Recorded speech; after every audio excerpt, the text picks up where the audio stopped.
오늘 말씀을 선포하도록 하겠습니다. 오늘 말씀 제목은 십자가형을 당하신 예수님. 오늘 본문으로는 누가복음 23장 21절하고 22절 두 구절 한번 찾아서 소리내서 읽고 말씀을 이어나가도록 하겠습니다. 누가복음 23장 21절입니다. 자, 다 찾으셨죠? 다 같이 소리내서 읽겠습니다. 준비 시작.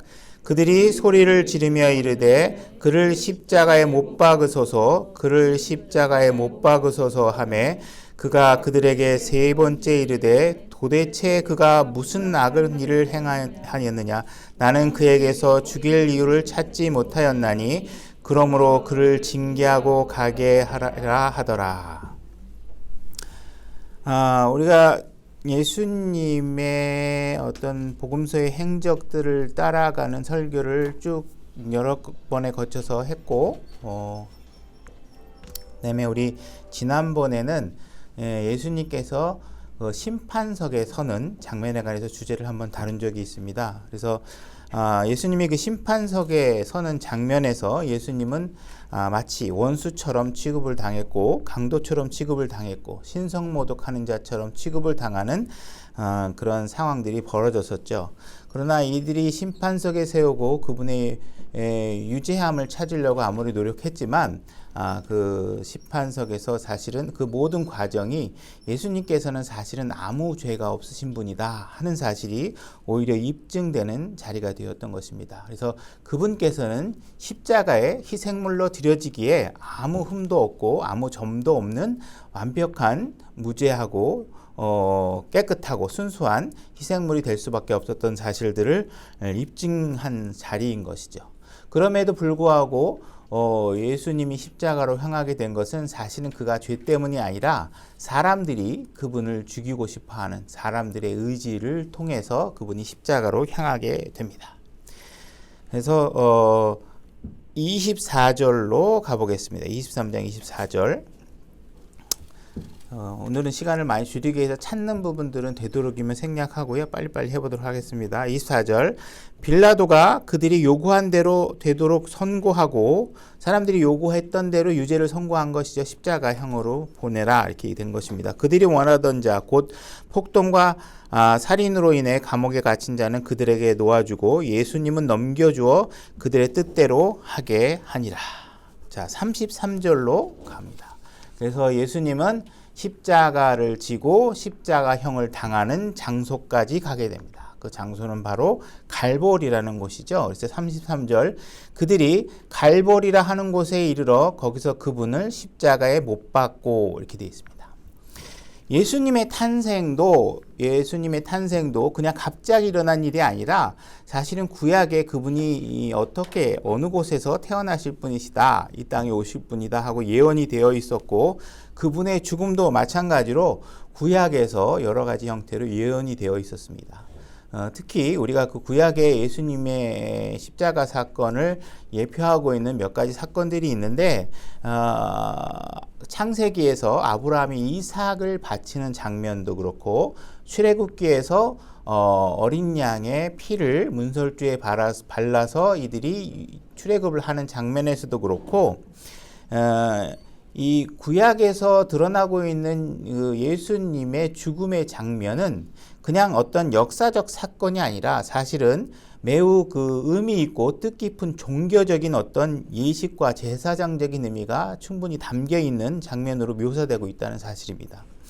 그래서 이 십자가 사건은 우리의 구원 사역, 하나님께서 인간들을 구원하고자 하는 구원 사역에 아주 절정에 해당하는 장면이시죠. 그렇죠? 그래서 예수님께서는 예언된 대로 주님께서는 그렇게 십자가로 향하게 되고 우리를 위해서 십자가에 죽는 상황들이 벌어지게 되는 것입니다. 그래서 이분은 이 십자가 사건을 위해서 태어나셨고 그 십자가의 사건에 아무 흠 없이 완벽하고 완전하고 순결한 희생물로 드려지기 위해서 그분의 삶은 이 땅에서 순수하게 더럽혀지지 않는 삶을 살아내신 분이십니다. 그리고 보통 우리가 죽음이라는 것은 굉장히 사적인 공간에서 소수의 사람들이 모여서 진행되는 경우가 사실 대부분입니다. 그래서 보통 가족 간에 누가 돌아가시게 되면 가족들과 그런 부분이 돌아가시는 장면의 임종을 맞이하는 장면 그 순간에 굉장히 사적으로 개인적인 공간에서만 이루어지죠. 근데 그와 다르게 예수님이 죽으시는 장면은 그 숨을 거두시는 모든 장면이 아주 공공연하게 모든 사람들에게 아주 공개적으로 보여지고 있고 그 과정이 묘사되고 드러나고 있는 사실들을 보게 됩니다. 그래서 예수님은 아주 비웃음의 대상이 되고 조롱이 되고 비방과 잔혹함이 대상이 되어져서 모든 사람들이 보는 장면 가운데서 그분의 죽음이 벌어지고 있다는 사실입니다.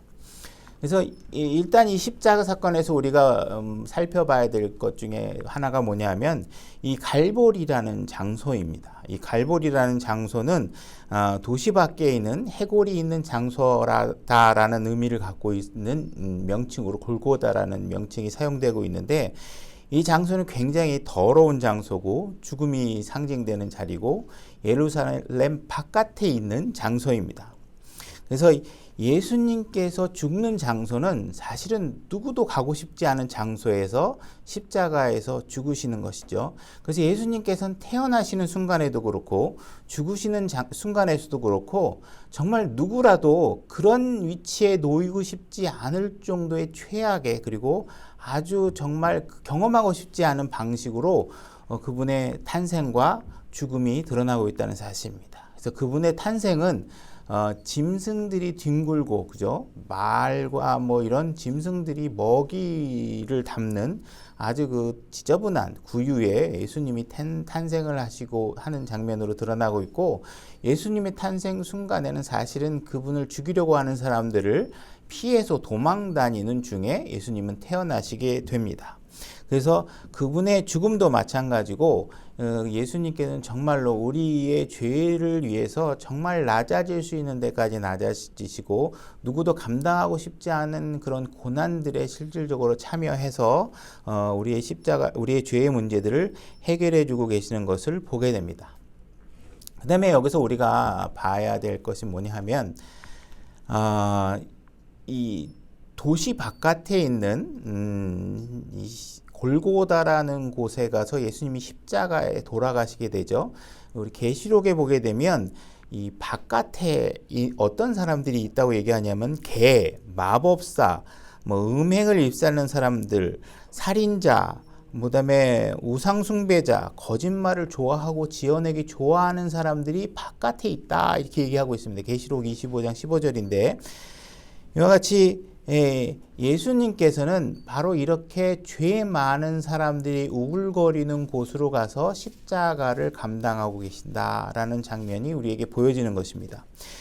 히브리서에서는 히브리서 13장 12절에서 보게 되면 백성을 거룩히 구별하기 위해서 성문 밖에서 고난을 당했다, 예수님께서 고난을 당했다, 성문 밖에서 이렇게 얘기하고 있습니다. 예수님께서 그 예루살렘 밖에서 개와 뭐 여러 가지 그 더러운 것들이 울글거리는 곳에서 십자가를 지시고 있는 것은 바로 그런 곳으로 가서 그들을 안으로 이끌기 위해서 밖으로 나가서 십자가의 고난을 감당하고 계신다는 것입니다. 그래서 우리가 정말 이 고난을 감당하고 있는 예수님의 모습에서 우리도 그분과 같은 길을 걸어가고자 한다면 정말 우리는 두렵고 이 감당하기 어려운 십자가의 고난에 참여하는 일들을 우리가 기꺼이 감당할 수 있어야 된다는 것입니다. 여러분들이 구원을 받고 그냥 교회에 앉아서 설교 듣고 은혜스러웠고 기분 좋고 성도들 만나서 기쁘고 여기에 머물러 있어서는 안 된다는 것입니다. 우리는 정말 죄악으로 가득한 밖으로 나가서 고난과 수치를 여러분들이 예수님과 같이 감당하시고 그들을 생명안으로 이끌어갈 수 있는 일에 여러분들이 동참할 수 있어야 된다는 것입니다. 그래서 우리가 이런 십자가 사건이 주는 의미를 우리가 좀 더 깊게 이해를 하고 우리가 그런 예수님께서 정말 그 죽기까지 순종하시고 십자가로 향하셨던 그 걸음에 여러분들이 동참할 수 있는, 그죠? 그렇게 수준 높은 신앙이 여러분들에게 드러날 수 있기를 원하는 것입니다. 그 다음에 우리가 이 십자가 사건에서 우리가 또 바라보고자 하는 것은 뭐냐면 이 십자가 사건에 등장하고 있는 인물들이 여러 명이 열거되고 있습니다. 그래서 장면마다 새로운 인물들이 등장하고 그들이 십자가 사건과 연계돼서 보여주고 있는 장면들이 있다는 것이죠. 예수님께서는 이 땅에 내려오셔 십자가에서 돌아가신 건 아버지 뜻에 순종하기 위해서 이 땅에 오셔 십자가를 지신 것이지만, 또한 그들은 우리 죄인들인 인간들을 위해서 이 땅에 내려오셨다는 것입니다. 그래서 그 장면, 십자가 장면을 보게 되면 정말 예수님과 친하다는 것이 알려지고 싶지 않아서 예수님 뒤에 멀리 서서 그분을 지켜보고 살금살금 쫓아오고 있는 무리가 있는가 하면, 예수님 앞에서 직접적으로 예수님을 조롱하고 비난하고 침을 뱉고 하는 사람들도 있고, 예수님의 손에 실질적으로 못을 받고 있는 사람들도 있고, 그분 옆에 바로 같이 죄인으로 십자가에서 죽고 있는 사람들도 있는 것입니다. 이렇게 예수님께서는 이 모든 사람들을 포함한 죄인들, 그 목록에 우리들도 포함되어 있겠죠. 이런 죄인들을 위해서 십자가에 달리시고 계신다는 것입니다. 자, 그러면 첫 번째로 26절에 가보게 되면 시몬이라는 사람이 등장하게 됩니다. 26절, 그들이 그분을 끌고 가다가 시골에서 오고 있는 시몬이라는 구레네 사람을 붙잡아 그에게 십자가를 지워주고 그가 예수님 뒤에서 그것을 지고 가게 하였더라. 자, 시몬이라는 사람이 갑자기 등장하고 있고, 이 시몬이라는 사람에 대해서 알려진 정보는 우리가 지금 읽고 있는 이 구절에 있는 정보가 전부입니다. 시골에서 온 사람이고, 그가 예수님의 십자가를 지고 예수님 십자가형이 집행되는 그 자리까지 들고 가게 되는 상황이 되어 있는 것이죠. 우리가 이 상황에 대해서 이해할 수 있는 부분은 예수님께서 9장에서 하신 말씀을 보고 이 장면을 한번 유추해서 그 의미를 되짚어 볼 수 있습니다. 9장, 누가복음 9장 21절로 가보겠습니다. 제가 읽겠습니다. 그분께서 그들에게 엄히 명하사 아무에게도 그것을 말하지 말라고 명령하시고 이르시되, 사람의 아들이 반드시 많은 일들로 고난을 당하고 장로들과 수제사장들과 서기관들에게 버림을 받아 죽임을 당하며 셋째 날 일으켜지리라 하시니라. 또 그분께서 그들 모두에게 이르시되, 어떤 사람이 나를 따라오려거든 자기를 부인하고 날마다 자기 십자가를 지고 나를 따를지니라. 지금 예수님께서는 제자들과 십자가 사건에 관해서 이야기를 하시면서 누구라도 나를 따르고자 하는 사람은 자기 십자가를 지고 따라와야 된다 하는 이야기를 하고 있고, 시몬이 바로 그런 말씀에 동참하고 있는 사람으로 묘사되고 있는 것입니다. 누가복음 14장 26절로 가보겠습니다. 제가 읽겠습니다. 어떤 사람이 내게 오면서 자기 아버지나 어머니나 아내나 자녀나 형제나 자매나 참으로 자기 생명도 미워하지 아니하면 능히 내 제자가 되지 못하고, 누구든지 자기 십자가를 지고 나를 따라오지 아니하는 자도 능히 내 제자가 되지 못하리라. 예수님께서는 십자가를 지는 문제에 있어서 이렇게 굉장히 단호한 입장을 보이고 있는 것이죠. 그러니까 십자가를 지고 따라온다는 것이 그렇게 쉬운 문제만은 아니신 것입니다. 우리가 아버지나 가족들까지 미워해야 된다. 야, 성경이 왜 누구를 미워하라고 그러지? 그럼 하나님이 왜 미워하는? 그러니까 우리는 이 미움이라는 것은 하면 안 된다 이렇게 얘기하고, 우리 모두가 사랑해야 돼 이런 거는 그런 생각이 여러분 머릿속에 있다면 그건 성경에서 배운 지식이 아닙니다. 여러분들이 TV를 너무 많이 봐서 세상 사람들이 알려준 지식입니다. 그래서 우리는 사랑해야 될 것이 있고 미워해야 될 것들이 있는 것이죠. 그리고 미워하는 것이 결국은 사랑하는 길로 통하는 길이 될 수 있는 것입니다. 여러분들의 가족과 여러분들의 아내와 하나님의 말씀에 위배되는 일을 할 때 그것을 미워하지 않으면 그 사람들은 그게 잘하는 건 줄 알게 되고 그들이 돌아설 기회를 막는 길이 될 수 있습니다. 여러분, 그래서 우리는 하나님의 길에서 미움도 그들에게 혜택이 될 수 있다는 사실을 아셔야 됩니다. 지금 시몬은 이런 십자가를 지는 문제에 있어서 예수님을 지켜보고 있고, 예수님의 고통과 그분의 어려움이 자기의 일과 같다라는 동질감을 가지고 그분의 십자가를 지고 하는 행위를 하게 되는 것입니다. 이런 상황에서 누구라도 예수님 편에 설 수 있는 사람이 필요합니다. 지금 예수님이 십자가로 향하고 있는 이 상황에서 사람들은 나는 예수를 모른다고 했던 제자들도 포함되어 있고, 많은 사람들이 예수님과 가까운 사람이라는 사실을 숨기고 비밀스럽게 신앙생활하고 있는 사람들이 많이 있고 있는 이 상황 속에서 정말 실질적으로 예수님께서 그 고난의 절정을 향하여 가고 있는 십자가 사건에서 그분의 십자가를 맞들어줄 수 있는 누군가가 필요하다는 사실을 시몬의 모습을 통해서 우리에게 보여주고 있는 것입니다. 그래서 이 장면을 통해서 여러분들도 저도 도전을 받고 그분의 십자가 한 귀퉁이라도 우리가 들고 우리가 예수님을 믿고 그냥 즐겁고 기쁘고 영원한 생명을 얻었다 이 사실에만 우리가 만족할 것이 아니라 그것을 우리가 하나님께서 우리에게 우리가 빚진 마음을 갖게 하셔서 누군가의 또 다른 혼을 구원하기 위해서 여러분들이 예수님의 십자가의 한 귀퉁이라도 맞잡아 옮길 수 있는 그런 도전을 가지시기 바랍니다. 그 다음에 27절을 보게 되면 예루살렘의 딸들이라는 사람들이 등장하게 됩니다. 27절 백성과 또 그분으로 인해 슬피 울며 애통하는 여자들의 큰 무리가 그분을 따라오더라. 그러나 예수님께서 그를 향해 돌이키며 이르시되 예루살렘의 딸들아 나를 위해 울지 말고 너희와 너희 자녀들을 위해 울라. 자, 예수님께서는 지금 자기를 보고 울고 슬퍼하고 있는 사람들을 향해서 나를 보고 울지 말라라고 이야기를 하고 계십니다. 이 대목은 우리가 주목할 만한 말씀이라고 볼 수 있습니다. 사실 이 여인들이 울고 있는 모습은 우리들의 입장에서 보면 굉장히 자연스러워 보이는 부분이 있죠. 분명히 당연히 부당한 대우를 받고 아무 죄도 없는 그분이 십자가를 향해서 가고 있다. 이 사실을 보고 사실 우는 것이 큰 문제가 되지 않을 것 같은데 예수님께서는 그 방향을 그들이 우는 모습에 대해서 그것이 옳지 않다고 얘기를 하고 있는 것입니다. 지금 나를 보고 울 때가 아니라는 거예요. 지금 내가 지금 왜 십자가를 지고 가는지 너희들이 지금 잘 모르고 있다라는 것이죠. 그죠? 우리가 지금 그분이 십자가를 지고 가고 있는 데 대해서 우리가 가해자잖아요. 우리 때문에 십자가를 지고 있는 것이잖아요. 그죠? 그래서 이 마음의 본질의 순서를 잘 이해하지 못하면 우리는 보이는 현상의 감정으로만 이입해서 이것이 자기 문제인데 불구하고 남들을 불쌍하게 생각하는 경우가 많습니다. 이게 남을 불쌍하게 보고 다른 사람을 아이고 저 사람 불쌍해 이렇게 할 수 있는 때가 아니에요. 지금 내가 문제, 내가 지금 그 행위의 가해자이고 그래서 그 자신의 죄들로 인해서 예수님이 십자가고 가고 있는 사실들을 잘 이해하고 본질을 이해해야 된다는 거예요. 그러니까 지금 감정 낭비하면 안 된다는 거예요. 상황에 대해서 29절 보게 되면 보라 날들이 이르리니 그때 그들이 말하기를 수태하지 못한 자와 해산하지 못한 태와 젖먹이지 못한 젖이 복이 있다 하리라. 그때 그들이 산들에게 말하기 시작하여 이르기를 우리 위에 무너지라 하며 작은 산들에게 이르기를 우리를 덮으리라 하리라. 그들이 푸른 나무에 이런 일들을 행할지인데 마른 것에는 무슨 일이 행해지리요 하시니라.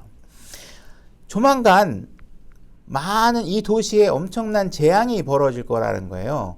그죠? 그래서 이 도시가 무너지고 엄청난 재앙이 벌어질 것인데 그때가 되면 너희들은 아마 나에게 자식이 없는 것이 너무 다행이다 할 정도의 재난이 올 것이라는 것이. 그러니까 지금 너희들이 지금 나를 위해서 울 게 아니라 앞으로 너희에게 닥칠 재앙과 너희 자녀들이 겪을 재앙에 대해서 잘 의미를 이해하고 그거를 걱정하라는 거예요. 그러니까 이런 본질들을 잘 이해할 수 있어야 된다는 것입니다.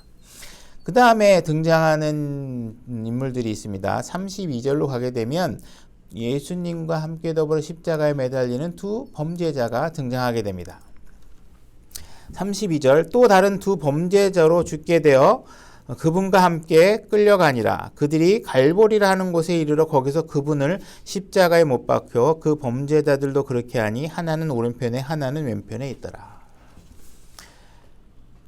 지금 이 상황이 어떤 상황이냐 하면 예수님을 아주 악한 범죄자로 묘사하기 위해서 그 배경을 깔고 있는 것이죠. 실질적인 범죄자를 거기다 이게 십자가에 매달리게 해서 이 예수라는 사람도 이 두 범죄자와 같은 범죄자다.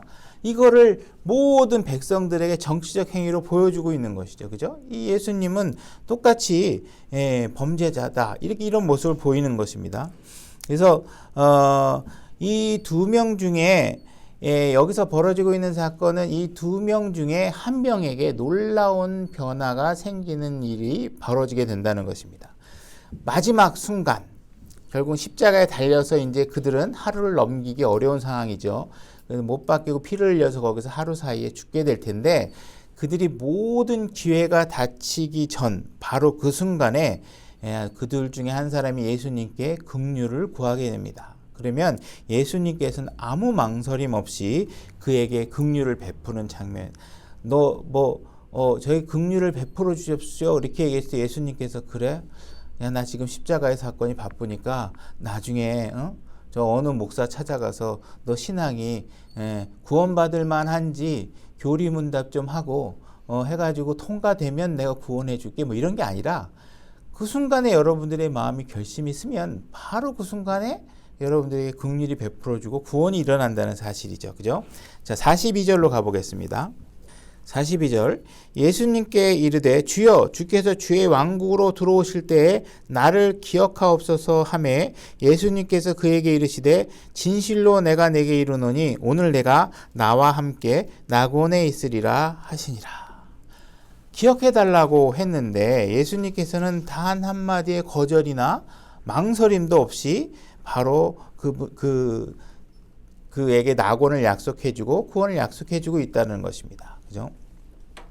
한 범죄자가 바로 죽음을 맞이하기 바로 직전에 구원을 받고 있는 것이 이 장면의 놀라운 장면인 것이죠. 그 범죄자는 강도야 나하고는 다르지 이게 아니라 우리의 모습을 사실 보여주고 있는 것입니다. 우리도 범죄자고 우리도 저렇게 죄로 한 생을 마감할 수밖에 없는 그 순간에 주님께 긍휼을 구하게 되면 누구라도 호흡이 붙어있는 그 순간에는 하나님의 긍휼을 얻을 수 있다는 것입니다.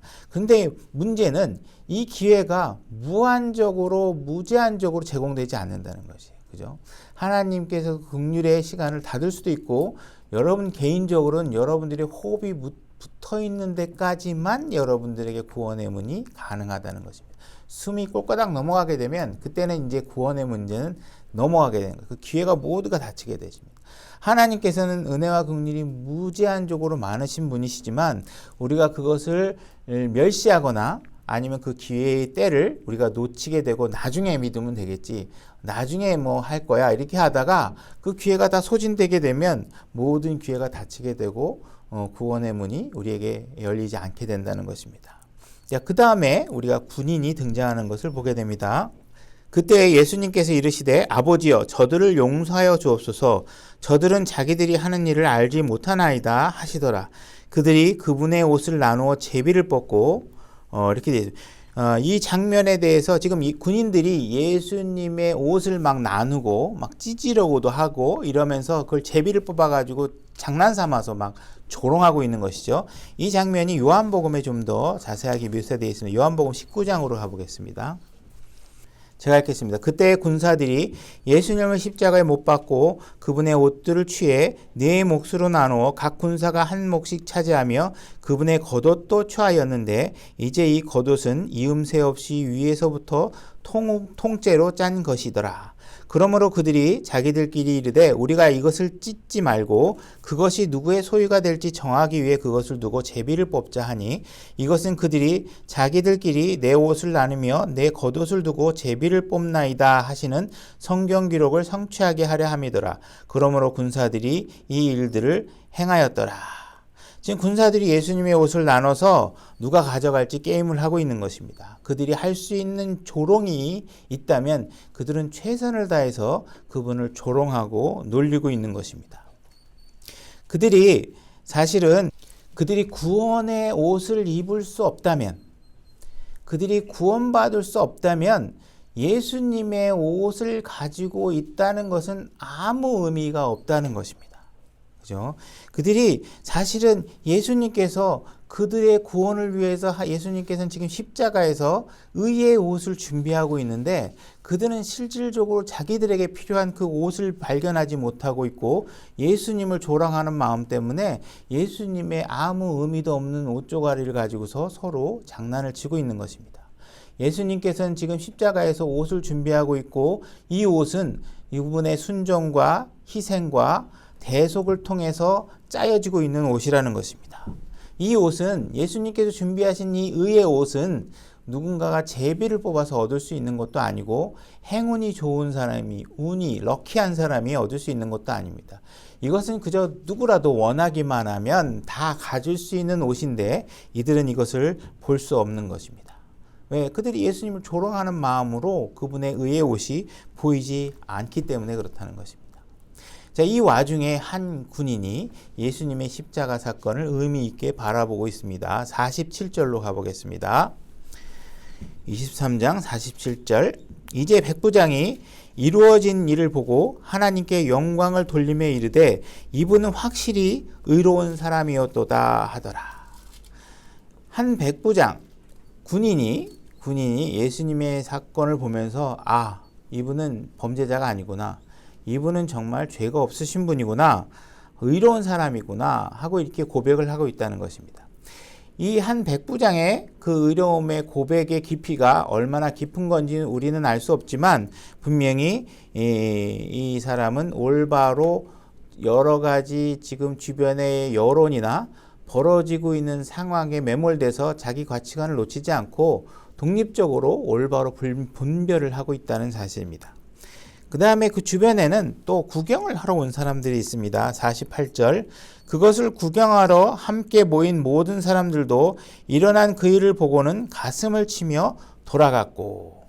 자, 지금 예수님의 사건을 보고 가슴을 치고 돌아간 사람들이 있는데 아마 이 사람들은 돌아가서 막 엄청나게 무용담을 늘어놨을 거예요. 나 예수님 십자가 못 박히는 거 직접 봤다? 이 예수님 그때 무슨 일이 일어나는 거 나 봤어.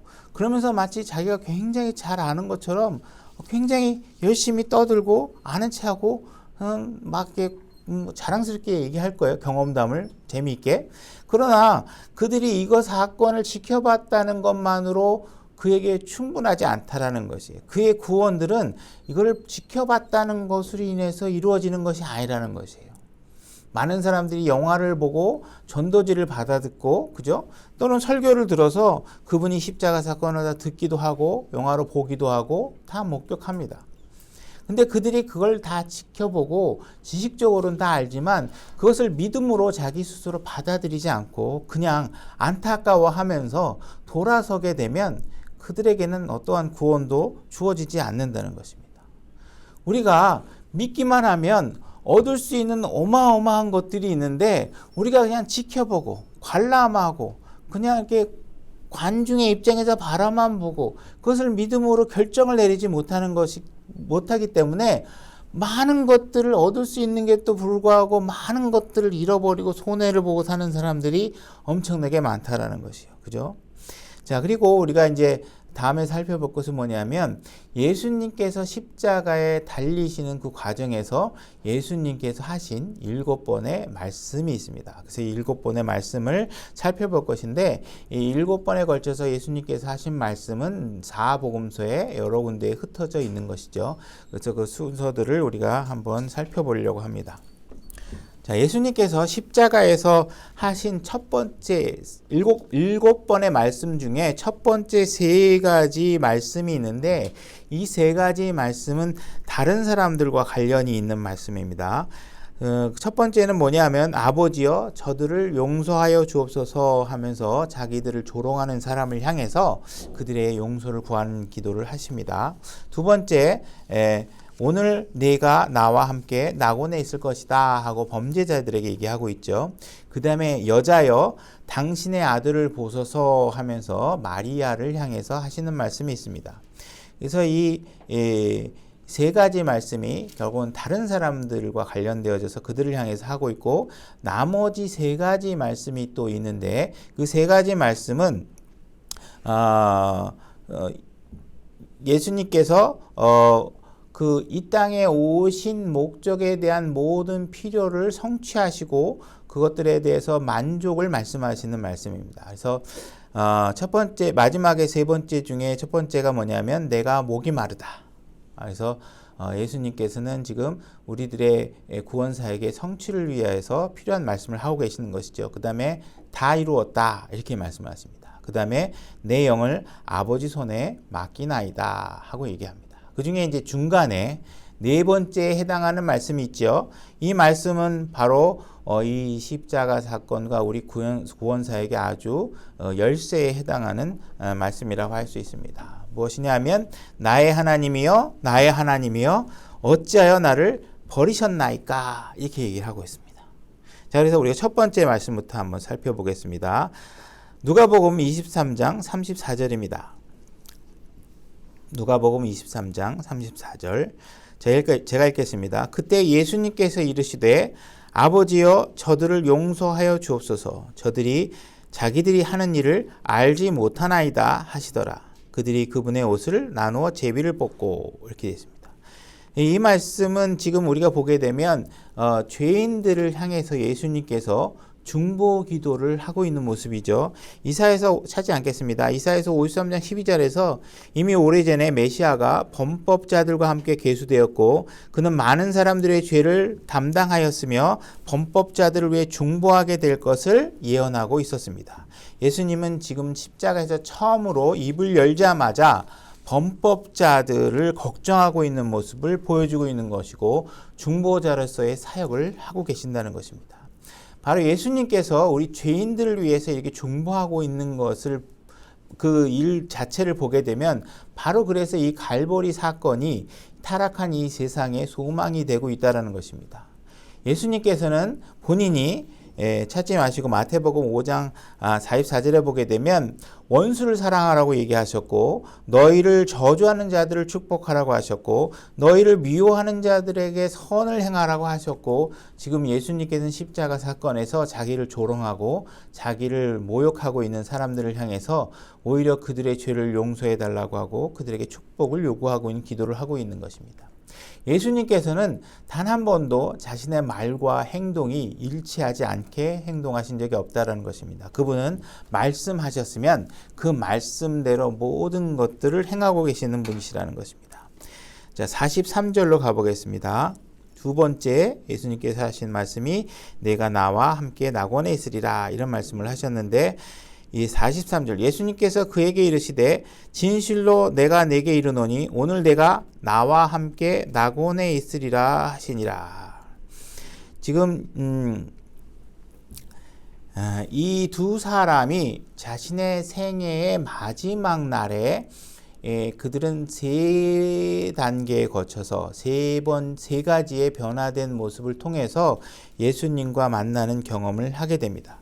그의 마지막 삶도 그 전에 있었던 매일의 삶과 같이 그리고 세상에 처음에 들어왔을 때 마찬가지로 똑같은 하루를 시작하고 있습니다. 그는 여전히 아담 안에서 하루를 시작하고 있었고 그리스도 바깥에 놓여 있는 하루를 시작하고 있는 것입니다. 자, 마태복음 27장 39절로 가보겠습니다. 마태복음 27장 39절입니다. 지나가던 자들은 자기의 머리를 흔들고 그분을 욕하며 이르되 성전을 헐고 사흘 만에 짓는 자여 네 자신이나 구원하라. 내가 만일 하나님의 아들이거든 십자가에서 내려오라 하고 사람들이 예수님을 향해서 이렇게 막 조롱들을 하고 있습니다. 자, 44절에 뭐라고 되어 있는지 보겠습니다. 그분과 함께 십자가에 못 박힌 강도들도 같은 말로 그분을 욕하더라. 자, 이 두 강도들은 이제 삶의 마지막 날을 시작하고 있었고 그 마지막 날의 그 순간에도 세상 사람들과 별 차이가 없이 예수님을 향해서 같이 동조하고 욕하고 있는 것입니다. 그들은 지금 죽음을 앞두고 있는 그 순간에서도 의로우신 예수님의 모습과 그분의 아름다움을 전혀 발견하지 못하고 있다는 것입니다. 그래서 예수님을 향해서 막 악한 말을 서슴없이 내뱉고 있는 것이죠. 우리도 그들과 다르지 않다라는 것입니다. 그들이 특별한 것이 아니라 사실은 우리도 그들처럼 정말 예수님을 비난하고 욕하고 강도처럼 그런 어떤 죄인의 본성으로 살았던 때가 있었던 것이죠. 이 강도들도 지금 마지막 순간에도 죄인의 본성을 그대로 지금 가지고 있고 그들의 본성 그대로 예수님을 향해서 저주하고 욕하고 있는 것입니다. 근데 이제 이들에게 놀라운 변화가 일어납니다. 누가복음 23장 39절로 가보겠습니다. 자, 누가복음 23장 39절입니다. 제가 읽겠습니다. 매달린 범죄자 중에 하나는 그분을 욕하며 이르되 내가 만일 그리스도이거든 내 자신과 우리를 구원하라 하되 다른 하나는 되받아서 그를 꾸짖으며 이르시되 내가 동일한 죄를 받고서도 하나님을 두려워하지 아니하느냐.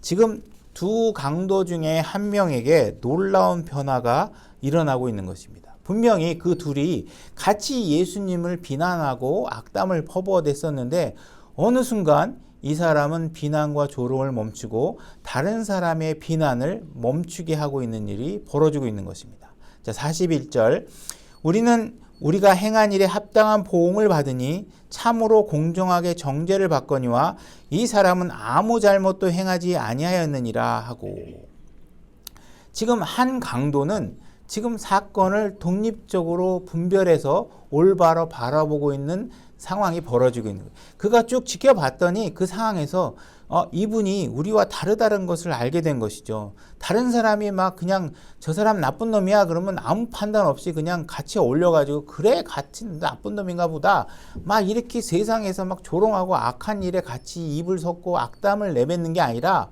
그들은 그들의 동조에서 벗어나서 스스로 생각한 것입니다. 정말 저 사람이 나쁜 사람인가? 근데 봤더니 자기네들은 죽어 마땅한 죄를 진 게 너무나 많은데 예수님은 지켜봤더니 정말 여러 가지 상황상 자기가 들어왔던 것도 있을 것이고 지금 십자가 사건에 벌어지고 있는 것도 있고 이들은 지켜보니까 예수님은 우리와 다르다는 걸 알게 된 것이에요. 예수님은 법을 어긴 것도 없고 저 예수님은 분명히 자유롭게 풀려나야 될 사람인데 이게 그렇지 않다는 사실을 알게 된 것이죠. 그죠?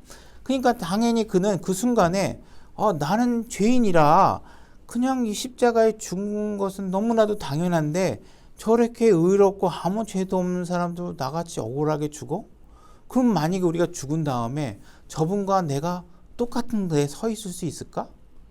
분명히 그 상황이 자기에게 두려움으로 다가왔을 것입니다. 그죠? 분명히 나야 죽어서 마땅한데 죄도 없는 저분도 죽어? 그렇다면 어떻게 죽은 저 예수님께서 나하고 죽은 다음에 똑같은 데가 있어? 아니면 아무것도 아니야? 분명히 그럴 수는 없다라고 생각이 든 것이죠. 그죠? 그래서 예수님께 나를 기억해 달라고 한 거예요. 그죠? 그래서 무언가 자기가 지은 죄가 있어서 마땅히 지옥에 갈 수밖에 없는 상황이지만 자기는 그 대가를 그대로 다 받고 싶지 않다라는 것이. 분명히 이분이 의롭고 나와 다른 곳에 갈 수 있다면 그분에게 도움을 청하고 싶은 것이에요. 그죠? 42절 예수님께 이르되 주여 주께서 주의 왕국으로 들어오실 때 나를 기억하옵소서 하매 예수님께서 그에게 이르되 진실로 내가 네게 이르노니 오늘 내가 나와 함께 낙원에 있으리라. 지금 내가 나와 함께 낙원에 있을 것이라고 얘기했고 강도는 예수님의 그 제안을 받아들인 것입니다. 자, 이 강도가 낙원에 들어가기 위해서 기도한 거는 딱 한 문장이에요. 뭐예요? 나를 기억해달라. 예수님께 그 말한 거예요. 그죠? 우리는 기도를 막 장황하게 막 천지를 만드시고 뭐 막 해가지고 막 한 서론만 5분씩 하다가 이제 본론 들어가면 이제 10분 됐고 이제 막 치닫는 기도들 있잖아요. 막 한 20분씩 막 설교인지 기도인지 이렇게 장황하게 해서 기도한다고 하나님께 들으시는 게 아니라 지금 구원을 받기 위해서 이 강도가 얘기한 건 딱 한마디예요. 나를 기억해 달라. 그죠? 그러니까 기도는 무슨 매직키가 아니에요. 나의 마음을 전달하는 거예요. 그러니까 우리가 마치 무슨 주문과 기도를 동일시하거나 이러시면 안 됩니다. 그래서 이런 것들이 우리가 정말 뭐 멋진 수사어를 써서 기도를 해야 된다 이런 강박관념을 가질 필요도 없고 아주 간단하고 명령하게 필요한 말들 몇 마디만 하면 그것이 기도가 되는 거예요. 그러니까 우리가 기도라는 것에 대해서 그 위치를 너무 이렇게 막 종교적인 예식이나 이런 것들로 잘못 착각하셔서 그 위치를 하실 필요는 없다라는 것이에요. 그래서 이렇게 지금 세 번째 단계에 가서 지금 이 강도가 그 예수님의 제안을 받아들임으로 인해서 낙원에 들어갈 수 있는 것이죠. 그죠? 그래서 예수님의 거룩하심을 발견하고 그분께 나를 기억해 달라고 하고 그리고 바로 구원이에요. 그죠? 구원이라는 것은 무슨 진화론과 같이 어떤 프로세스를 가지고서 이루어지는 게 아닙니다. 그냥 딱 손가락 튕기는 순간 정도면 구원이 바로 이루어지는 거예요. 그죠? 자, 그 다음에 여자여 당신의 아들을 보소서 세 번째 한 얘기입니다. 요한복음 19장 26절로 가보겠습니다. 요한복음 19장 26절입니다. 자, 예수님께서는 십자가 사건에서 지금 거의 모든 제자들이나 주변 사람들이 자기를 피해서 도망가 있죠. 지금 자기 주변에는 예수님을 조롱하고 학대하고 침뱉고 그 다음에 십자가형을 집행하게 한 군인들과 이런 사람들로만 거의 가까이 있습니다. 그 중에 지금 자기를 버리지 않고 자기 십자가 옆에서 바로 지켜보고 있는 사람들에게 예수님께서 이제 고개를 돌리시게 됩니다. 19장 26절 그러므로 예수님께서 자기 어머니와 자기가 사랑하던 제자가 곁에 서 있는 것을 보시고 자기 어머니에게 이르되 여자여 당신의 아들을 보소서 하시고 그 뒤에 그 제자에게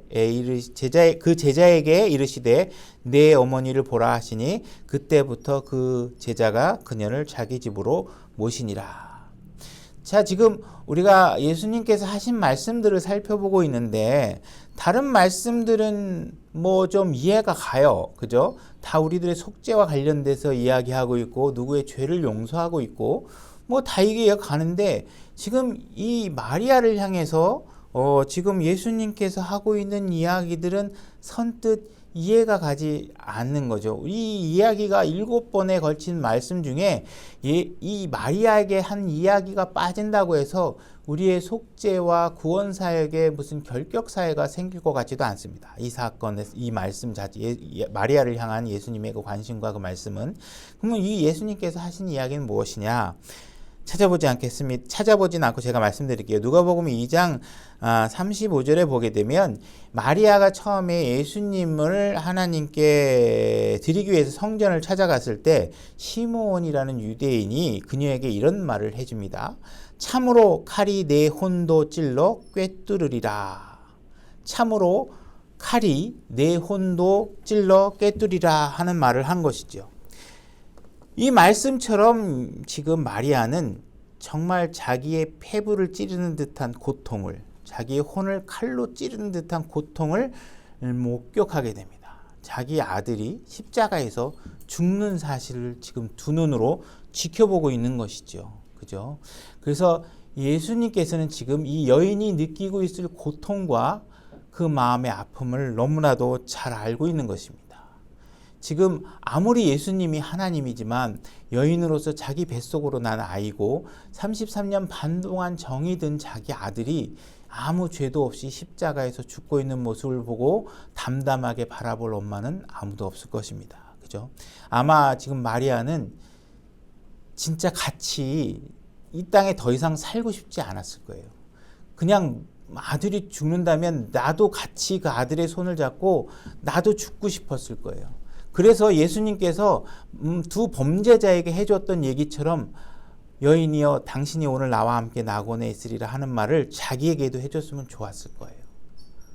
그렇지 않겠어요? 엄마 입장에서 정말 죽고 싶은 마음이 자식이 죽었는데 그걸 담담하게 객관화시켜서 하나님이 구속 사역을 하시는구나 이렇게 바라볼 수가 없었던 것이죠. 그죠?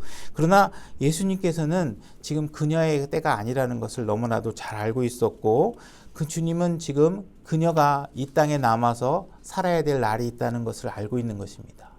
그래서 예수님께서는 자기 어머니가 앞으로 살아가야 될 그 나머지 과정에 대한 걱정과 그를 배려하는 마음이 그곳에서 보여주고 있는 것이죠.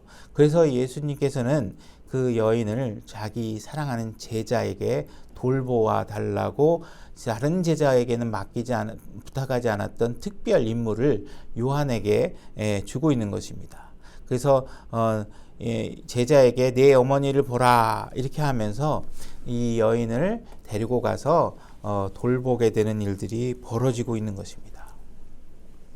우리에게는 예수님께서는 우리에게 속죄를 위한 위대한 대제사장으로 계시기도 하지만 그분은 우리의 연약함을 아시고 우리의 연약함을 돌보시는 대제사장으로도 여기 계신다는 것입니다. 그래서 자기 어머니의 연약함, 그 고통, 그가 짊어져야 된 슬픔들을 걱정하시고 요한에게 그를 위로해 줄 것을 배려해 주고 있는 모습을 보여주시는 것이죠. 그래서 예수님은 그냥 객관화시켜서 난 너희들의 죄를 위해서 내가 할 거 다 했어. 이게 아니라 정말 우리가 어디에서 힘들어하고 있는지, 어디에서 마음이 아파하고 있는지 이런 것들을 다 살피고 계신다는 것입니다.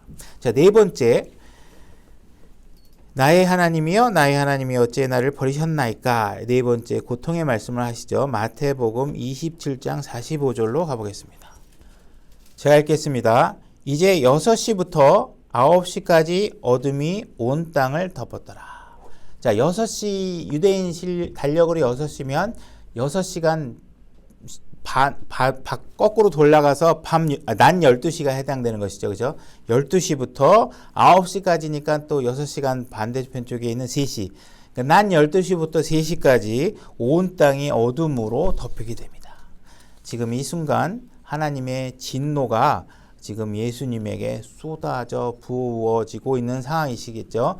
자, 9시쯤에 46절 9시쯤에 예수님께서 큰 소리로 외쳐 이르되 엘리 엘리 라마 사막다니 하시니 이것은 곧 나의 하나님이여 나의 하나님이여 어찌하여 나를 버리셨나이까 라는 말이라. 자, 이 말씀은 지금 그분이 하고 있는 일의 가장 핵심으로 우리를 이끌어가고 있는 것입니다. 지금 예수님은 가장 깊은 고통 가운데 있는 것입니다.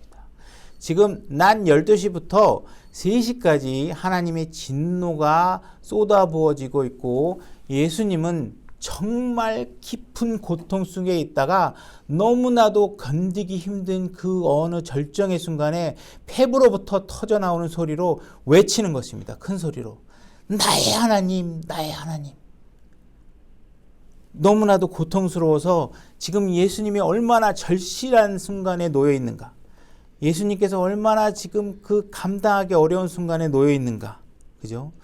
그래서 지금 예수님께서 지금 절실하게 그냥 나의 하나님, 나의 하나님 기도하는 게 아니라 그냥 큰 소리로 절규하는 목소리로 크게 외친 것입니다. 있는 힘을 다해서.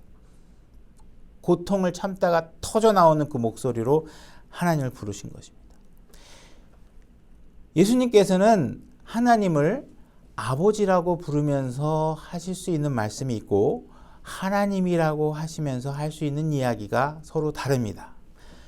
예수님께서는 지금 구원의 그런 어떤 언약을 성취하기 위해서 지금 이 십자가에 달려있는 것이고 지금은 하늘에 계신 아버지가 본인의 하나님으로서의 계시는 것이고 본인은 아들이 아니라 하나님의 종으로서 그 자리에 십자가에 매달려 있는 것입니다. 예수님께서는 중재자로서 이 구원의 구속사역을 성취하기 위해서 그분이 가지고 있는 모든 신성의 특권을 다 포기하고 거기에 매달려 있는 것입니다. 그리고 우리와 동일한 육신으로 그 모든 진노와 하나님의 그런 어떤 그런 심판의 징계들을 감당해 내가고 있는 것입니다. 예수님께서는 이 우리의 구원사역의 모든 조건들을 충족시키기 위해서 예수님께서는 하나님 앞에 버려질 수밖에 없다는 사실을 너무나도 잘 알고 있었습니다. 사도행전 20장에 보게 되면 하나님께서는 자신의 피로 교회를 사셨다 이렇게 얘기하고 있습니다. 예수님은 지금 이 절정의 순간에 지금 우리들이 지금 속해 있는 교회를 핏값으로 사고 계시는 것입니다. 지금 이 순간 예수님은 하나님의 종으로서 세상의 죄에 대한 책임을 지고 재판관 앞에 바로 서 있는 것입니다. 죄가 처음에 에덴 동산에서 죄가 처음에 세상으로 들어올 때 벌어진 일이 무엇이냐 하면 아담과 이브가 바로 우리가 그 낙원에서 쫓겨나는 일이 벌어지게 됩니다. 그리고 하나님께서는 아담과 이브를 쫓아내신 뒤에 그 낙원으로 들어가는 길목에 검을 두시게 됩니다. 우리가 아담을 포함한 우리가 다시는 생명나무를 취할 수 없도록 하기 위해서 그 길목에 검을 두신 것입니다. 아무도 접근할 수 없게 그곳에 검을 두신 것입니다. 하나님께서는 이 검을 제거할 수 있는 완벽하게 충족된 조건을 하나님께서 만드시고 찾고자 노력하신 것입니다. 그 이전에 어떤 희생물로도 이 검을 제거할 수 있는 조건을 완성시킬 희생물은 단 하나도 존재하지 않았던 것입니다. 근데 바로 이 십자가 사건에서, 갈보리 사건에서 재판관이 하나님의 아들인 목자를 향해서 그 검을 겨누고 있는 것입니다. 그 순간 그 검은 예수님을 찔렀고 하나님에게 버림받는 일이 벌어지게 되신 것입니다. 하나님이 지켜보는 자리에서 바로 이제 그 검이 휘둘러지게 된 것입니다. 의와 의로움과 죄가 서로 맞붙게 되면 항상 엄청난 고통을 받고 버림을 받는 일들이 벌어지게 되는 것이죠. 예수님께서는 바로 그 버림을 받는 일을 경험하게 되신 것입니다. 그래서 예수님께서는 이 땅에 죄값을 지불하러 오셨고 지금 기꺼이 자신 앞에 놓인 기쁨을 위하여서 이 십자가를 견뎌내고 계시는 것입니다. 그래서 어찌하여 나를 버리셨나이까? 그 고통과 버림받은 그 순간의 외로움을 절정의 순간으로 표현하고 있는 것입니다. 예수님께서는 우리가 버려져야 될 자리에서 예수님께서 버려지셨고 그분은 한번 버려지심으로 인해서 다시는 하나님께서는 예수님을 다시 버리시지 않기 때문에 예수님을 따르고 있는 우리 모두가 다시는 그분 앞에 하나님 앞에 버려질 일이 없게 된 것입니다. 그래서 우리는 한번 구원을 받게 되면 다시는 버림받을 일이 생기지 않는 것입니다. 그다음 다섯 번째, 내가 목마르다 하신 말씀이 있습니다. 요한복음 19장 28절로 가보겠습니다. 제가 읽겠습니다. 이 일 뒤에 예수님께서 이제 모든 일이 이루어진 줄 아시고 성경 기록을 성취하시려 이르시되 내가 목마르다 하시니 이제 거기에 식초가 가득히 담긴 그릇이 놓여 있으므로 그들이 해면을 식초로 적신 뒤에 우슬초에 달아 그분의 입에 대니라. 지금 요한복음에 이 사건이 기록되고 있고 요한이 이 상황을 기록하고 있는 것들은 다소 의아스러운 부분이 있습니다. 왜냐하면 요한복음은 요한이 1장 1절에서 기록하고 있기를 예수님은 말씀이셨고 하나님이셨다라는 사실을 기록하고 계신 그런 복음서입니다. 근데 지금 그분께서는 모든 것을 창조하신 분이시고 그분의 말씀으로 모든 것들이 창조되었다. 물을 포함해서 모든 것들이 창조되었다는 것을 선언하고 있는 복음서에서 하나님이신 그분이 목이 마르다고 하는 것입니다. 그분에게는 생명의 물이 제공될 수 있는 그런 분이신데 그분이 목이 마르다고 얘기하고 있는 것입니다. 그렇다면 그분의 갈증은 정말 물리적인 물 때문에 느끼는 갈증이 아니겠죠. 그분이 느끼는 갈증은 바로 그분이 마신 잔 때문에 생긴 갈증입니다. 그분은 이 땅에 오셔서 처음으로 물을 포도주로 만드신 이적을 베푸신 이후에 그분은 그 어떠한 경우에도 자신의 유익을 위해서 이적과 기적을 베푸신 적이 없는 분이십니다. 자기 자신의 만족을 위해서 자기의 신성과 권능을 행하신 적이 한 번도 없는 것이죠. 지금 사람들은 그분의 고통에 식초를 다 발라서 입에 대면서 그분의 고통을 더 가중시키고 있는 일이 벌어지고 있는 것입니다. 그분이 목이 마르다고 한 것은 몇 가지 중요한 사실들을 우리에게 보여주고 있는데 첫 번째는 그분의 육체적 고통이 너무나도 심하셨다는 것이죠. 그죠? 그래서 그분은 십자가에서 견뎌야 되는 모든 수치와 그런 고통들을 감내하고 있기 때문에 육체적 고통이 너무 심했던 것을 알 수 있습니다. 또한 두 번째로는 그분의 영적인 고통을 말해주고 있는 것입니다. 그분께서 지금 목이 마르다 얘기하셨고 아까 어찌하여 나를 버리셨나이까 이 말 사이에는 굉장히 밀접한 관계가 있는데 왜 그러냐면 이 예수님의 갈보리 사건은 마치 작은 지옥을 보여주고 있는 그림이기 때문에 그렇습니다. 지금 예수님이 십자가에 못 박혀 있고 사람들은 그분을 향해서 울고 있고 어떤 사람들은 그분을 향해서 이를 갈고 있고 지금 낮 12시부터 3시까지 그 지역은 깜깜한 어둠이 내려져 있고 예수님은 하나님에게 철저히 벌어지는 사건이 벌어지고 있는 것입니다. 그곳에선 바로 작은 지옥의 그림이 그려지고 있는 것입니다. 여러분이 누가복음 16장에서 지옥에 있었던 부자가 정말 절실하게 요구했던 것이 무엇인지 기억하시나요? 바로 물 한 방울입니다. 예수님께서 지금 십자가에서 목마르다고 얘기하신 바로 그 순간은 예수님께서 지금 지옥을 경험하고 있다는 사실을 우리에게 보여주고 있는 장면이라는 것입니다. 예수님께서는 지금 너무나도 고통스러운 장면 속에서 정말 절실하게 울음이 터져 나오고 있는 순간입니다. 자, 시편 42편 2절로 가보겠습니다. 시편 42편 2절. 제가 읽겠습니다. 내 혼이 하나님 곧 살아계신 하나님을 찾기에 목이 타니 내가 어느 때에 가서 하나님 앞에 보리요. 자, 시편 63편 1절로 가보겠습니다. 오 하나님이여 주는 나의 하나님이시나이다. 내가 일찍 주를 찾되 물이 없어 마르고 메마른 땅에서 내 혼이 주를 갈망하며 내 육체가 주를 사모하오니. 지금 예수님께서는 하나님을 갈망하고 있는 것이고 또한 예수님께서는 구원받아야 할 혼들을 위해서 목마르고 계시다는 것입니다. 지금 십자가의 목적은 무엇이냐 하면 구원을 받아야 될 혼들을 그들을 구원시키는 일인 것이죠. 그죠? 그 일들이 지금 십자가 사건에서 성취되어야 하는 것이고 그분의 목마름으로 인해서 더 이상 다른 구원받은 혼들이 목마르지 않게 하기 위해서 지금 십자가의 모든 사역들을 성취시켜 나가고 있는 것입니다. 이제 예수님께서는 생명의 샘을 여시게 될 것이고 이 샘은 결코 마르지 않게 될 것이기 때문에 그렇습니다. 자, 그 다음에 여섯 번째, 다 이루었다. 요한복음 19장 30절로 가보겠습니다. 요한복음 19장 30절. 제가 읽겠습니다. 그러므로 예수님께서 식초를 받으신 뒤에 이르시되 다 이루었다 하시고 머리를 숙이신 뒤 숨을 거두시니라. 지금 다 이루었다라고 말씀하신 건 결국은 우리의 승리를 담보해 주시는 말씀입니다. 예수님께서는 이제 이 땅에서 하시고자 했던 모든 공적인 사역을 다 성취하신 것입니다. 더 이상 하실 일이 없는 것이죠. 우리의 구속 사역을 위해서 더 이상 어느 누구라도 그 일에 더할 수 있는 일은 아무것도 없는 것입니다. 그분은 모든 것들을 최종적으로 완전하게 모든 일을 완성시켰고 모든 일은 만족스럽게 다 이루어지신 것입니다.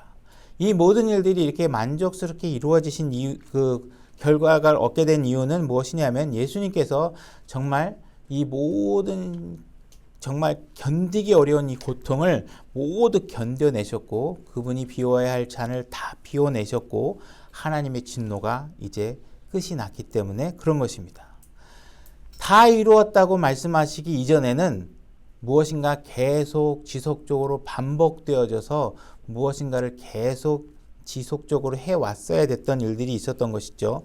충족되지 못하게 계속 반복되었던 것들이 있던 것입니다. 그러나 이제는 예수님께서 모든 것들을 이루어 놓으셨고 더 이상 반복해서 무엇인가를 이루기 위해서 다시 해야 될 일은 전혀 남아있지 않다는 것입니다. 우리는 그 완성된 일에 무엇인가 더하거나 뺄 필요가 없는 일들이 벌어진 것이죠. 그래서 우리는 이제 더 이상 구속을 위해서 고민할 것이 없이 그분 안에서 안식할 수 있게 된 것입니다. 자, 마지막 일곱 번째, 아버지여 내 영을 아버지 손에 맡기나이다 라는 말씀입니다. 누가복음 23장 46절입니다. 자, 제가 읽겠습니다. 예수님께서 큰 소리로 외치시고는 이르시되 아버지여 내 영을 아버지 손에 맡기나이다 하시고 이렇게 말씀하신 뒤에 숨을 거두시니라. 자, 예수님께서는 이렇게 7번에 걸쳐서 십자가에서 언급을 하셨습니다. 7이라는 이 숫자는 성경에서 매우 의미 있는 숫자고 이 7이라는 숫자가 처음에 우리에게 의미 있게 등장한 것은 바로 창조의 과정입니다. 7일간의 창조 과정을 창세기에서 우리가 볼 수 있는데 예수님께서 바로 이 십자가에서 벌어지고 있는 7가지의 그 언급은 마치 우리가 창조 사역의 모습을 그곳에서도 우리가 감지할 수 있다라는 것입니다. 창조 질서의 사역을 감지할 수 있다라는 것입니다. 첫째 날에 어떤 일이 벌어졌냐면 빛이 있으라 하시니 그죠? 어둠에서 빛이 뚫고 나와서 빛이 드러나게 됩니다. 십자가 사건에서 죄인들이 우글거리고 서로가 미워하고 저주하고 있는 가운데 예수님께서는 그들을 용서하시며 그들의 죄를 용서하달라고 하는 하나님께 간구의 기도를 중보 기도를 하면서 이 세상의 어둠 가운데 빛이 되시고 그들을 빛으로 이끄는 일을 하시게 된 것입니다. 그 다음에 창조 사역의 6일간의 모든 일이 끝나게 되면 창세기 2장 1절에 하늘들과 땅이 그것의 모든 군대가 완성되었다 이렇게 말씀하십니다. 그래서 6번째 말씀에 모든 것을 다 이루시고 7째 날에 하나님은 자신이 하신 일에 복 주시고 안식하셨다 이렇게 말씀하시고, 예수님께서도 마찬가지로 6번째 다 이루었다 말씀하시고 7번째의 마지막에 예수님께서는 안식하시며 자신의 영을 하나님께 맡기는 일을 하고 계시는 것입니다. 모든 것이 다 이루어졌기 때문에 이제 만족하고 안식할 수 있게 되신 것입니다. 예수님께서 마지막으로 하실 수 있는 일은 자기 자신을 아버지께 맡기는 일인 것이죠. 이런 놀라운 과정들은 사실은 예수님의 삶의 모든 과정에서 항상 드러나 있는 모습입니다. 예수님은 항상 자신의 영을 아버지께 맡기는 일을 하셨습니다. 그래서 그분은 그분의 죽음조차도 아버지의 뜻에 맞춰서 그분의 뜻에 맞게 드리는 일로 그분의 삶을 마지막으로 마치고 있는 것이죠. 그의 삶의 과정과 그의 마지막 죽는 과정은 동일하게 아버지 뜻에 맡기는 것으로 그의 일이 맞춰지고 있다는 것입니다. 결국은 예수님께서 이렇게 이루신 일로 인해서 우리는 나중에 보게 되면 휘장이, 성막의 휘장이 위에서부터 아래로 찢어지는 일을 보게 되고, 우리는 하나님께 나아갈 수 있는 길을 예수님께서 열어놓으신 것을 볼 수 있습니다. 지금 이 십자가 사건은 우리에게 죽음이 무엇인가를 가르치고 있는 것이 아닙니다. 우리는 죽기 위해서 태어난 것도 아니고 죽음이 우리의 삶의 마지막과 끝이 될 수 없는 것입니다. 우리는 하나님을 위해서 태어난 것이고 살기 위해서 태어난 것입니다. 예수님께서 갈보리에 죽으신 것은 우리가 그분을 믿고 그분을 위해서 살게 하기 위해서 그렇게 해주신 것입니다. 이제 우리가 이 땅의 삶의 마지막이 되면 우리가 해야 될 일은 그저 죽는 일 하나 말고는 남아있는 것이 없습니다. 우리의 예수님께서 갈보리에 이루어 놓은 것으로 인해서 이제 우리의 죽는 날은 우리가 태어난 날보다 더 멋진 날이 될 것을 우리가 소망할 수 있게 된 것입니다. 우리는 더 이상 죽음을 두려워하거나 죽음이 우리가 어떤 어둠의 대상으로 우리가 두려워할 대상이 아님을 예수님께서 모두 보여주시고 있고, 그분의 십자가 사건으로 우리는 더 이상 죽음을 두려워해야 될 필요가 없는 것이죠. 모든 것을 이겨놓으신 그분을 믿음으로 인해서 우리는 죽을 필요가 없는 것이에요. 그러니까는 죽음에 대한 어떤 두려움을 가질 필요가 없어요. 예수님께서 십자가 사건으로 가셔서 그분이 이 십자가 예루살렘 성 밖에서 가서 십자가를 지으실 때 우리가 그분의 십자가를 같이 마주 잡을 수 있는 것은 무엇이냐 하면, 더 이상 우리가 이 땅에서 오래 살아야 되는 것이 우리 삶의 목적이 아니기 때문에 그렇습니다. 그죠? 많은 사람들이 예수님이 십자가로 가실 때 세상 사람들과 동조해서 예수님을 비난하는 사람들이 많이 있었고, 그분을 부인하는 사람들도 많이 있었습니다. 그죠? 그래서 우리는 어떠한 위기나 어떤 어려움이 있을 때 오히려 말씀대로 살고자 하는 사람을 향해서 비난하는 사람이 되어서는 안 됩니다. 예수님은 하나님의 뜻을 성취하러 오셨고 그분은 그 절정의 십자가로 향하는데, 그분의 일에 십자가를 마주 지은 사람은 극소수에 불과하고 그분의 십자가 옆에 서 있던 사람은 극소수에 불과합니다. 여러분들이 말씀대로 살고자 하는 사람을 비난하는 것이 아니라 죽음을 두려워하지 않고 그분의 십자가에 손을 대고 그것을 마주 잡고 들어줄 수 있는 그런 입장에서 사셔야 됩니다. 그것이 가능하려면 여러분들이 더 이상의 죽음이나 육신의 어떤 장수나 이런 것에 우선순위가 있게 되면 나머지는 다 꽝이에요. 그죠? 할 수 있는 게 뭐가 있겠어요. 그죠? 여러분들이 이 십자가의 의미를 잘 이해하시고 주님 앞에 헌신되는 삶을 살기 원합니다. 오늘 말씀 여기까지 하겠습니다.